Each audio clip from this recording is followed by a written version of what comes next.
Bem-vindo ao podcast A Bíblia Nossa de Cada Dia, onde mergulhamos nas Escrituras Sagradas, capítulo por capítulo, para encontrar sabedoria, orientação e inspiração para nossas vidas. Juntos exploraremos as histórias, os ensinamentos e os temas profundos da Bíblia, descobrindo como a palavra de Deus pode nos transformar e nos ajudar a viver uma vida plena e significativa. Prepare-se para uma jornada de fé, conhecimento e crescimento espiritual.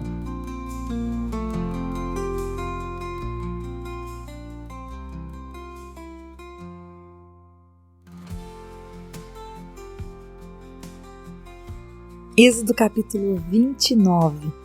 Esse capítulo de 46 versículos é um capítulo grande. Ele vai tratar dos sacerdotes e do ritual que deveria ser feito para que eles fossem vestidos dessa autoridade para representar o povo diante de Deus. Vamos falar dessa maneira.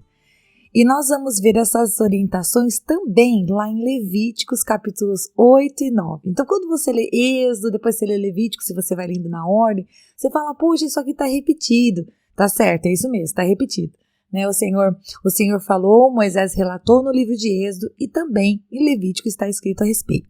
E essa cerimônia que nós vemos aqui no versículo 4, essa cerimônia de lavagem, né, essa lavagem cerimonial, ela tinha a intenção de limpar ele para entrar na presença do Senhor. Porque sim, essa cerimônia, queridos, de ele se preparar para oferecer sacrifícios diante do Senhor era algo sério. Então, tinha a lavagem cerimonial do versículo 4, a unção do versículo 7, a colocação das roupas, a gente vai ver, né, no versículo 8 e 9, essa coisa de vesti-lo, o oferecimento de sacrifícios, que a gente vai ver desde o versículo 10 até o versículo 28. Ou seja, Arão havia sido escolhido para ser, junto com a sua família, que ele queria representar o povo diante de Deus e receber as ofertas do povo, mas não por seu próprio mérito e não de acordo com as suas próprias condições. O Senhor havia dado para ele uma condição, algo precisaria ser feito. Ele teria que ser ungido, né, separado para o Senhor, estar lavado, vestido e realmente apto a entrar na presença de Deus pelo oferecimento dos sacrifícios. O sangue do animal, a identificação dele com o animal, que era totalmente queimado diante do Senhor, é que dava a ele a condição de se achegar diante de Deus e sacrificar pelo povo. Então, o sangue sacrificial que era usado, que era tirado do animal, ele deveria ser molhado, deveria ser posto na ponta das orelhas, na ponta dos polegares da mão e no polegar dos pés do sacerdote. E isso a gente vai ver lá a partir do versículo 20. Eu estou só fazendo um panorama, né? E essa cerimônia seria uma duração de 7 dias, como diz o versículo 35. Então observe que servir ao Senhor no tabernáculo tinha sido uma honra, mas sim, Arão e os seus filhos passariam a ter como se fosse uma rotina, um ritual, algo que eles fariam de maneira sistemática, metódica, intencional diante de Deus para representar o povo. Inclusive no versículo 6, quando fala dessa coroa sagrada que era posta sobre ele, né, falando das roupas dele, está falando daquela lâmina com a inscrição Santidade ao Senhor que a gente viu no capítulo passado, tá bom? Não é nada a mais, não é uma coroa diferente. E o versículo 7 vai falar sobre o óleo. Olha só, o óleo que seria tomado para ungir a cabeça de Arão era um óleo especialmente preparado para consagrar as pessoas, os objetos, para um serviço especial para o Senhor. A gente vai ver um pouquinho mais sobre esse óleo, sobre a sua composição, lá no capítulo 30 de Êxodo, né, no próximo capítulo que nós vamos meditar, porque nós estamos no 29. E aí então nós vamos ver que o Senhor ele ia dando os detalhes, e tudo que está escrito nesse capítulo tem um significado importante. Às vezes, conforme a gente vai lendo, parece que fica confuso na cabeça, mas não fica não. Eu desmistifico para você. O verso 10 diz que o novilho seria sacrificado pelos pecados de Arão e de seus filhos. E o gesto de colocar a mão sobre a cabeça do animal, quando você leu, você pode ter pensado nisso, o que simbolizava? Simbolizava a sua completa identificação com o animal como seu substituto. Então, o colocar a mão sobre o animal significava realmente se identificar ali, e aquele animal seria morto. Ele seria totalmente queimado diante do Senhor, e o pecado seria totalmente apagado, coberto, vamos falar assim, por aquele sacrifício do animal. E nós sabemos que isso era necessário porque porque sem derramamento de sangue era impossível se chegar diante do Senhor, por causa do pecado. Conforme nós temos estudado Gênesis, se você está com a gente desde o começo do ano, conforme nós estudamos, o pecado separou o homem de Deus. E a única maneira de um Deus santo, totalmente santo, se aproximar do homem era através da justificação do pecado, da expiação do pecado, na verdade, da expiação do pecado, que aqui é feito pelos animais, mas que foi feito de uma vez por todas, pelo Cordeiro de Deus, que tirou o pecado do mundo na cruz, como nós já vimos. Mas então, aqui nós estamos falando, no versículo 10, desse animal que o sacerdote colocaria a sua mão, e então esse animal seria morto, e ele seria o substituto. Então estaria, vamos dizer assim, pago o preço do pecado. E no versículo 3 fala sobre a gordura. Gente, a gordura ela era considerada a parte mais valiosa do animal e era sacrificada também ao Senhor, era entregue ao Senhor. E eu tô com muita vontade de fazer várias brincadeiras a respeito de gordura, para dizer que algumas pessoas têm mais unção que outra porque tem mais gordura, mas eu não vou fazer porque esse podcast é um podcast sério. Muito bem, no verso 15, o primeiro carneiro era totalmente consumido pelo fogo. O que mostrava isso? Mostrava que havia uma necessidade de um sacrifício total pelo pecado. Agora o segundo, ele se chama de consagração, é a oferta da consagração, como a gente vê no versículo 26.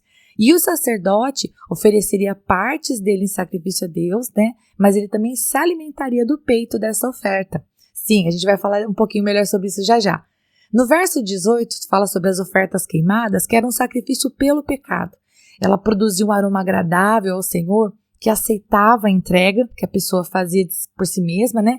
A respeito desse sacrifício. Observe que esta oferta era a maneira do povo se chegar diante de Deus. E então no verso 20, nós vamos ver aquilo que eu falei no início do episódio. Com o sangue era necessário ungir a orelha, o polegar da mão direita e o polegar do pé direito. E a gente pode pensar, mas por que a orelha, polegar da mão direita, polegar do pé direito? Bom, parece para mim, e também não só para mim, eu li isso em outros autores, que ungir a orelha estava ligado à obediência ao Senhor, a ouvir a voz dele e segui-la. Os polegares das mãos estavam ligados à obediência nas atividades diárias. E o polegar direito estava relacionado ao caminhar diário na presença de Deus. Então, aquela oferta ela era dada ao Senhor e aquele sangue servia para ser colocado no sentido de expiar. Em outras palavras, capacitar, não capacitar porque o sangue não capacitava, mas é como se Arão estivesse consagrando o seu ouvir ao Senhor, consagrando as suas atitudes ao Senhor e consagrando o seu caminhar ao Senhor. Entendeu? Por isso, por mais que possa parecer estranho, você pensar, meu Deus, o sangue do animal era posto na orelha, no polegar direito e no polegar do pé direito, isso é estranho. Não, não é estranho, estava sendo consagrado ao Senhor. E no versículo 24 a gente vai ver sobre as ofertas movidas. E a palavra ofertas movidas vem da ideia de mover mesmo, viu gente? E elas eram feitas assim, ó. Era posto ali o animal, né? Essa oferta ela era movida, por exemplo, numa oferta movida, o peito do animal era movido, ou seja, ele era movimentado para frente e para trás, em direção ao altar e para longe dele, como um símbolo de apresentação de oferta ao Senhor Deus e, vamos dizer assim, de devolução ao sacerdote, porque sim, ele podia comer dessa oferta. E no versículo 28, a oferta do Senhor também era chamada de oferta alçada, consistia em fazer o quê? Levantar e abaixar, né, por exemplo, a coxa dianteira do animal, movendo-a para cima e para baixo, separando simbolicamente, como se fosse assim, entregando para o Senhor, mas também os sacerdotes poderiam usufruir disso. E essa oferta, entregue pelo povo em geral, era oferecida a Deus, mas era para benefício dos seus servos. Ou seja, sim, os sacerdotes, Arão e sua família, se alimentavam das ofertas, de uma parte das ofertas, que era oferecida ao Senhor. E aí não sei se você está prestando atenção no que você está ouvindo, mas o que isso significa? Que aquelas pessoas que estavam ali a serviço da casa de Deus e que não tinham como ter um trabalho, uma colheita, animais, porque eles não tinham tempo livre para cuidar das suas próprias coisas, eles cuidavam das coisas de Deus. Essas pessoas, elas eram sustentadas através das ofertas dos animais, que eram dadas pelas pessoas, pelo povo, ao Senhor, e uma parte era destinada para eles. Ou seja, não faltava nada. Esses que estavam a serviço do Senhor não passavam necessidades. Eles eram supridos enquanto trabalhavam na casa de Deus, no tabernáculo. Do versículo 29, a gente vê que o desejo de Deus foi criar uma descendência sacerdotal. Ele podia ter chamado Arão e podia ter chamado outra pessoa, podia ter pulado uma linhagem, mas não, ele disse assim: eu vou chamar Arão e chama também os seus filhos. E eu penso, agora digo eu, não está escrito na palavra, eu penso que isso tem a ver com o fato de que nós temos uma grande chance, nós temos uma grande possibilidade nas nossas mãos. Nós podemos criar os nossos filhos no caminho correto se nós andarmos com Deus. Então, Arão ele tinha a chance de, ao servir ao Senhor como sumo sacerdote, ensinar os seus filhos também no sacerdócio e no exemplo diário, ao verem o seu pai servindo, ao verem o seu pai cuidando das coisas, ao verem o seu pai delegando responsabilidades, ao ver o seu pai agindo de maneira correta, íntegra, eles poderiam aprender isso. Então, por isso, chamar a descendência, chamar Arão e os seus filhos faz muito sentido. É o Senhor permitindo que fosse passado de geração aquilo que Deus havia feito. Que, na verdade, é uma das coisas que a gente vê quando Deus fala para Moisés: olha, escreve sobre isso, né? Escreve sobre isso para passar para gerações. Deus queria que esse conhecimento, que essas histórias, que esses relatos chegassem até nós. E agora aplicando para as nossas vidas, obviamente, que grande chance, mas também que grande responsabilidade nós temos nas nossas mãos de buscar diante de Deus sabedoria para educar os nossos filhos, para ensiná-los com bom exemplo.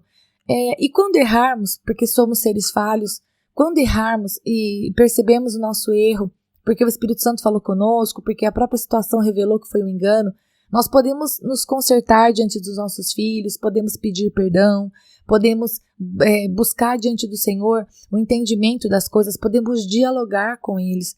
Nós temos a condição, queridos, porque nós conhecemos o Senhor Deus como nosso Senhor, conhecemos a Jesus Cristo como nosso Salvador, nós podemos nos achegar diante de Deus e pedir para o Senhor sabedoria para fazermos com a nossa geração aquilo que não fizeram conosco. Nunca é tarde, nunca é tarde. Eu vou compartilhar com você uma coisa íntima, ok? Uma coisa pessoal. A minha mãe, ela sempre teve uma linguagem de amor que ela demonstrava a respeito de atitudes, de ações, de serviço. Então, um jeito de minha mãe demonstrar amor era sempre cozinhando, lavando, passando, preparando, fazendo uma comida que eu gostasse. E isso era muito bom, eu realmente me sentia amada. Mas eu vou confessar uma coisa para você. Eu ficava às vezes muito triste porque minha mãe ela não tinha o hábito de dizer eu te amo. E ela não tinha o hábito de me abraçar, por exemplo. E então, com palavras e com toque físico, vamos falar dessa maneira, ela nunca me amou. Mas ela sempre me amou exageradamente de outra maneira. E depois que eu comecei a conhecer o Senhor e caminhar com o Senhor de uma maneira mais íntima, teve um dia que eu pensei, poxa, eu queria que minha mãe fosse diferente comigo. Eu vou dizer para ela o que eu sinto, porque eu nunca tinha dito para ela o que eu sentia. Que eu sentia, às vezes, saudade e falta dela dizer eu te amo. Então, um dia, eu conversei com ela e disse, mãe, você sempre é tão carinhosa comigo, você faz tudo por mim, você cuida das coisas, mas eu sinto falta de ouvir você me dizer que me ama. E eu sinto falta de você me abraçar, voluntariamente, não só quando eu te abraço. E, queridos, foi maravilhoso, foi maravilhoso. Tudo isso foi feito debaixo de oração, obviamente. Eu orei antes de falar com ela, porque eu não queria que ela pensasse que eu estava fazendo uma reclamação, uma murmuração. E porque eu queria também que ela entendesse que eu a amava, eu só estava sentindo falta demais. E foi muito bom. E era possível muitas vezes ver a minha mãe se esforçando para me amar do jeito que eu me sentia amada. Dizendo que me amava, me abraçando. E tentando mudar, porque é isso que a gente faz quando a gente ama o próximo. E essa pessoa manifesta uma necessidade, a gente se esforça para mudar, não é assim que funciona, gente? Então, fica aqui para você somente um comentário, né, que nós temos de Deus a graça de poder recomeçar. Olha que lindo, eu e você a gente pode recomeçar todo dia. A gente pode olhar para a pessoa que está do nosso lado e falar, vem cá, nós precisamos mudar isso aqui, né? Jesus nos dá essa força, Jesus nos dá essa direção, Jesus nos dá essa energia, essa vida, de saber que tudo não tem que ser igual para sempre. As coisas podem mudar, a gente só precisa querer. Mas tá, caminhando para o final, então, versículo 32 vai dizer que Arão e seus filhos podiam comer da oferta dos pães, assim como isso foi descrito anteriormente, não apenas do sacrifício, mas também dos pães, e Deus iria sustentá-los. E no versículo 33, a palavra expiação que aparece, dependendo da sua versão, da versão bíblica que você está lendo, deixa claro que os sacrifícios mencionados nesse capítulo são para que o sacerdote pedisse perdão pelos seus pecados. Era uma consagração dele antes de começar, vamos dizer assim, o seu ministério, a sua entrega ao Senhor. Portanto, é por isso que é dito que o estranho não deveria comer dele. Estava falando realmente de uma oferta pela santificação deles. Do verso 38 até o verso 41, nós vamos ver a lei das ofertas diárias, né, que deveriam ser oferecidas continuamente. Inclusive, tem uma menção lá em Atos 3:1, em que Pedro e João, eles se dirigem ao templo para fazer a oração às 3 horas da tarde, ou a hora nona, dependendo da tradução. E essa hora de oração estava associada ao sacrifício vespertino. E eu achei muito legal encontrar essa menção e pensar, poxa vida, eles realmente ofereciam ali o sacrifício da tarde e estavam continuamente entregando ao Senhor o que lhe era devido. Uma coisa interessante, caso você goste de anotar, no verso 40, dependendo da Bíblia que você está lendo, aparece a palavra rim, que fala assim, um rim de azeite. H-I-M. E esse rim era uma medida, alguns têm um pouco de dificuldade de saber quanto que era na verdade, mas parece que era cerca de 4 litros. E essa palavra ela tem de origem egípcia, assim como a palavra efa, que algumas traduções trazem. E então dos versos 42 ao 46, esses versos vão mostrar que o desejo de Deus é, como sempre foi, se encontrar e falar com o povo. O tabernáculo, os sacrifícios, eles não tinham outra função, meus queridos, que não fosse ligar o homem caído a Deus. E é por isso que o capítulo termina com o versículo 45 e 46 dizendo assim: E habitarei no meio dos filhos de Israel, e serei o seu Deus. E saberão que eu sou o Senhor, seu Deus, que os tirou da terra do Egito, para habitar no meio deles. Eu sou o Senhor, o Deus deles. Então nós vemos que tudo que nós vimos, tudo que estamos vendo, não tem outra justificação que não seja o Senhor Deus querendo habitar no nosso meio. Esse era o desejo dele lá atrás e hoje, por causa do sacrifício de Jesus, a palavra de Deus diz que nós somos morada do Espírito Santo, nós somos templo do Senhor. Isso é uma grande honra. Que você possa, enquanto escuta esse finalzinho do podcast, sentir a presença de Deus e saber que Ele está com você. Não importa o vale que você esteja passando, não importa a dificuldade, não importa a sensação de abandono por parte das pessoas ou mesmo a solidão, não importa. Parece que você está só, mas você não está. O Senhor está com você e cada vez que você ora, cada vez que você derrama o seu coração em choro diante do Senhor, tudo isso não é desprezado, não é desprezível. Deus é aquele que escuta as tuas lágrimas, Ele escuta o teu choro, Ele escuta a tua oração silenciosa, Ele escuta o teu gemido, Ele sabe das tuas aflições e Ele é Emmanuel, Ele é Deus conosco.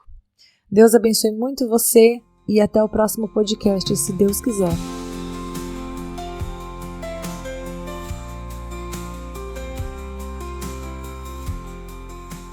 E se você ficou até agora, não vai embora não. Agora é hora de você curtir, comentar, compartilhar esta palavra, porque se ela abençoou você, ela pode abençoar outra pessoa também.